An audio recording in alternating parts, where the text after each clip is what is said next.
Welcome back to an Introduction to Real Analysis. We're now in Chapter 5, Section 4, Logarithms and Exponentials. Finally, we have enough tools to properly define what exponential and logarithmic functions actually are. These are the same functions you've probably been using for years. We're going to start with exponentiation. Let n be a positive integer. Now we recursively define that for any real number x to the power of 1 is defined to be x itself, and x to the n plus 1 is x times x to the n. This allows us to define x to the first is x to the second is x times x to the first, x cubed is x times x to the second, and so forth. It's now possible, if a little bit tedious, to prove that for arbitrary real numbers x and any two positive integers n and m, we get the familiar properties of exponentiation that we know and adore. From here, you can establish that x to the 0 should be 1. For example, set n equal to 0. Well, on the left, we get x to the 0 plus m. We already know 0 plus m is simply m. So on the left, we have x to the m. And on the right, we have x to the 0 times x to the m. Well, if x to the m equals x to the 0 times x to the m, that sure suggests that x to the 0 should be 1, unless, of course, x itself was 0, in which case you could not conclude that. Now you can proceed to try to ask what happens when I want to raise real numbers x to negative integer powers. Well, n plus negative n is equal to 0. So from here, pretend m is equal to minus n.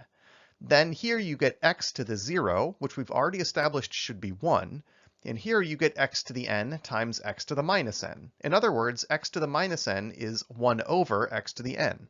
Great, this is now true for arbitrary real numbers x and any positive number n, except of course for x equals 0. Then you take, again, existing rules we have established and can define what roots mean. So, positive numbers have roots. We've actually worked through this in prior examples. So now we are working up towards an actual definition of what x to the y is, at least as long as x is positive and y is rational. But what if I want to raise a number to an irrational power like root 2? What does that mean? What is e to the x? What is e itself? So the most straightforward answer is to actually define logarithms first. This is by no means the only way to discuss exponential functions and logarithms. There's a totally reasonable way to define exponential functions first, but it does take, in my and most people's opinion, a bit more work.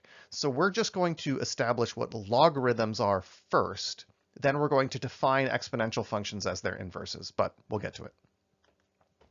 So we're going to show that there's a unique function that has all the properties that we want a logarithmic function to have.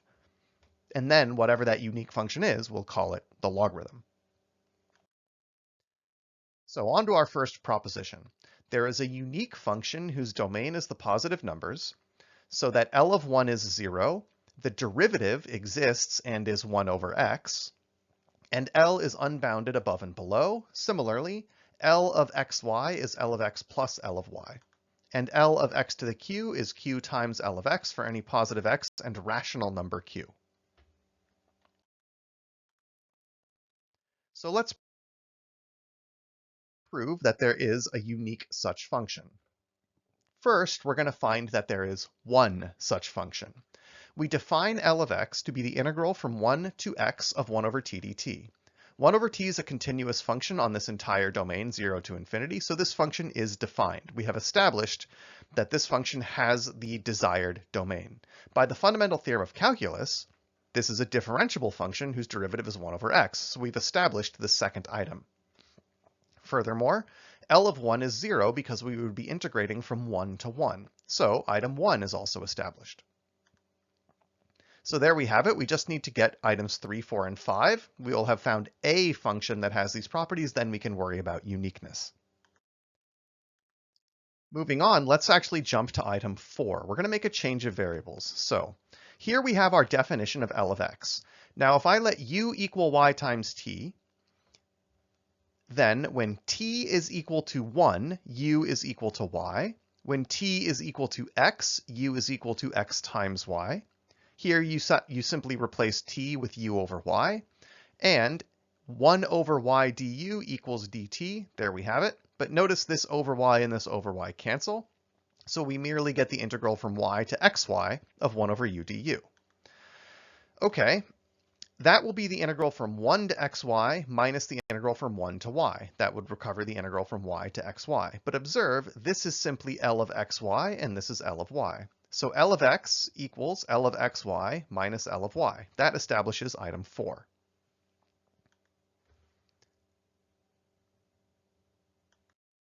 Okay, let's let n be a positive integer. This was sort of by definition. We get from item 4 that L of x to the n plus 1 must be L of x plus L of x to the n. So you can now inductively prove that for any positive integer, you get the following. L of x to the n is n times L of x. Okay, just observe, for example, if x is 2, you get L of x plus L of x, 2L of x. Then you induct in a similar fashion. Now, x is equal to x to the 1, but x to the 1 is the nth root of x to the n. Therefore, replacing x with x to the 1 over n to the n, where n is a positive integer, we get L of x to the 1 over n to the n. Then we cite this property right here to bring that n outside. So L of x is n times L of x to the 1 over n. You can now divide the n to the other side, and we've established item 5 on the specific condition that this exponent is 1 over n. So we've established these right here.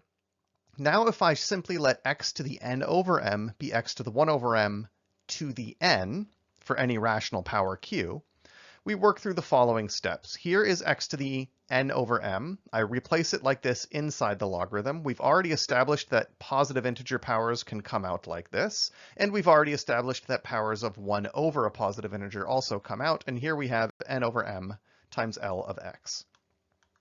So we have in fact proved the 5th item. Let's move on to the 3rd item. The derivative of L is strictly positive on our domain. Therefore, L is strictly increasing. Note this does mean it is an invertible function. We will need that in a minute. Now on the interval from 1 to 2, since x is less than or equal to 2, 1 over x is bigger than or equal to a half. Therefore, L of 2, the integral from 1 to 2 of 1 over x, is at least as big as the integral from 1 to 2 of a half, which is simply 1/2. Great, so we have a positive lower bound on L of 2. So we have a strictly increasing function. L of 2 is at least as big as a half. Now we're just going to call on item 5. If I look at L of 2 to the n, I simply get n times this positive number, specifically 1/2. So L of 2 to the n is at least as big as n over 2. Since n can be as large as I want, we find that L is unbounded above. Now, 0 is L of 1. And then we conclude that L of 2 to the n plus L of 2 to the minus n is always 0. Therefore, L of 2 to the minus n is -1 times L of 2 to the n. Since L of 2 to the n is unbounded above, our function is also unbounded below. So we have established there is a function that satisfies all 5 properties we want. So here is our candidate function. It does satisfy properties 1 through 5. Let's suppose g is another function satisfying all of those properties. Note, the derivative of g is equal to the derivative of L. That's condition 2. Okay? The derivative of whatever our candidate function is locked down at 1 over x. So if there is another function that satisfies all of these properties, it has the same derivative as the one we've already defined, meaning the difference between those two functions has to be a constant. So if g is a different function satisfying all of these properties, it is the thing we wanted plus a constant. But now look at the fact of item 1. L of 1 is 0. If g is another function doing this, g of 1 is 0, meaning the constant that separates them must also be 0. So there is only one function that satisfies all 5 of these properties.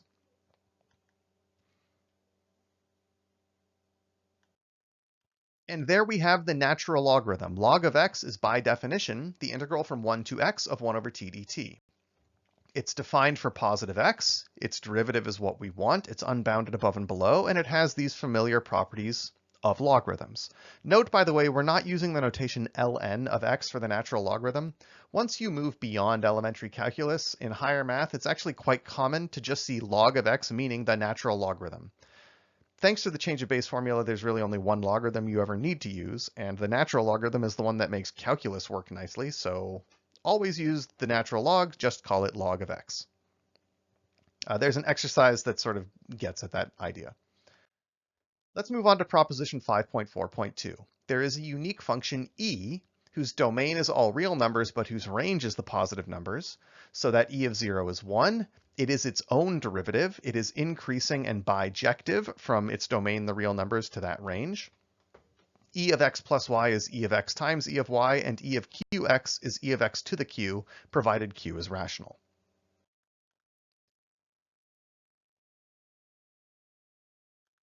So again, we're going to start by finding one function that has the desired properties. So we just established there's a unique function L. We called it the natural logarithm that has these 5 properties. L is increasing, we already remarked that, so it has an inverse. So whatever that inverse function is, let's call it E. Now L was unbounded above and below and strictly increasing, so it's a bijective function from its domain to its range R. Therefore, the inverse function will be a bijective function from R to its range. So that establishes item 3. Okay, an increasing function's inverse is also increasing. The inverse of a bijective function is bijective. Item 3 is done, at least for the inverse of L. We have not established uniqueness yet. We're just going with existence first. Again, since our candidate function E is just the inverse of L of 1 is 0, therefore E of 0 is 1. That establishes item 1. Now let's denote x to be L of A and y to be L of B. Therefore, A equals E of x and B equals E of y because they are inverse functions. So what is E of x plus y? Well, x is L of A. Y is L of B, but we already know L of A plus L of B is L of AB, but these are inverse functions, so E of L of AB is simply AB, but remember A was E of X and B was E of Y, so that establishes item 4.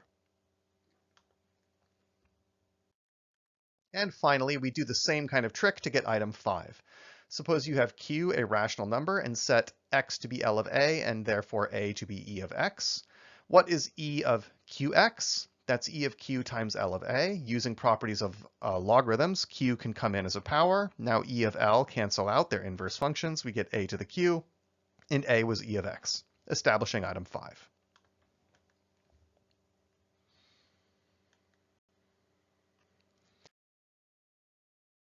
We're going to go ahead and prove item 2, that this function is its own derivative. We're going to need the inverse function theorem. There it is at the right. Let x be L of y. Okay, so L prime of y is 1 over E prime of x. That is the inverse function theorem because E and L are inverses with x defined as L of y. L prime of y is simply 1 over y. So 1 over y equals 1 over E prime of x. In other words, y equals E prime of x. However, x is equal to L of y, therefore y is equal to E of x. And that establishes that this function E is its own derivative. So now let's show that this function is unique. Let's suppose g is another function satisfying all 5 of these properties. Let's throw the product and chain rules at g of x times E of minus x. So we end up with these two terms with this minus sign here, thanks to the chain rule applied to E of minus x. But we've assumed g satisfies property 2, so g prime is simply g, and E prime is definitely just E. So we get g of x E of minus x minus g of x E of minus x equals 0. So using an exercise from chapter 4, having established that the derivative of this product is 0, this product must be constant. So if g is another function satisfying all of these properties, then g of x times E of minus x must be a constant. Setting g of 0 to be E of 0 equals 1, because E satisfies that and g was another function assumed to satisfy all of these properties, We end up with 1 times 1 equals c, so c must be 1. So g of x times e of minus x must be c, which is 1. Now, the fifth item says that e of minus x had better be e of x to the minus 1, or 1 over e of x. So g of x over e of x equals 1. In other words, g of x equals e of x. A bit laborious, but we've established there can be only one function satisfying these 5 properties, and it must be the inverse function of the natural logarithm we already defined. So we're going to define this function exp of x to be the unique function with those properties. And now we're going to define e to be exp of 1. Therefore, log of e must be 1. They're inverse functions after all. And e is the unique natural number, which solves this. The integral from 1 to x of 1 over t equals 1. X had better equal e. Now, for any positive x and real number y, we can have a sequence of rational numbers converging to y. This is a little trick we've used 1,000 times by now. So let's take a sequence of rational numbers yn converging to y. Thanks to the fact that the yns are rational, we know that they can be brought out as these scalar multiples. Now we can exponentiate both sides. Take a limit as n goes to infinity. The exponential function is continuous. So I have a sequence converging to y times a fixed value, natural log of x, and this is a continuous function. So this converges as n goes to infinity to the exponential function evaluated at y times log x. So we can actually define what do we mean on the right by x to the y. By definition, if you want to take a real number x and raise it to an irrational power y, you define x to the y to be e to the y times the natural log of x. And it feels like a kind of cheat algebra trick. A lot of times in a course, you can simply throw a natural logarithm at this. The natural log of x to the y is y times the natural log of x, and then exponentiate both sides and get back to where you started. But really, we're doing something subtly different. Look back up here. As yn approaches y, we know the left-hand side is converging to something. We did not know a priori that the right-hand side converges to anything. So we only conclude that x to the y should take on a value based on convergence over here. So it's not really an algebra trick so much as it is giving the only reasonable definition we could. Raising to an irrational power is fundamentally a strange thing to ask because it is not related to multiple multiplication. It's not related to roots. Its only reasonable interpretation right now is as a limit of raising to rational powers. So we can combine all of that using continuity and the earlier propositions. Let x and y be real numbers, then e to the xy is e to the x to the y, and the log of x to the y is y times log x, even when that y is an irrational number, not just a rational one. Now, another common way to derive what e to the x and the natural logarithm are is to define e to the x first to be the solution to the following differential equation with a specified initial value. There's an example which discusses this in chapter 6. You can also use power series to define what e to the x is. You define it as this power series. You would then conclude that it satisfies the above differential equation with initial value. See another example in chapter 6 for that kind of derivation. So there are numerous equivalent ways to talk about what e to the x and the natural logarithm are. A common exercise, and what we really worked through in this section, is to merely define the natural logarithm to be the integral of 1 over t dt. Then you derive properties of logarithms that you expect, invert that function to define an exponential function. There are other ways to develop these functions, like differential equations and power series. There are exercises in chapter 6 that look at these techniques.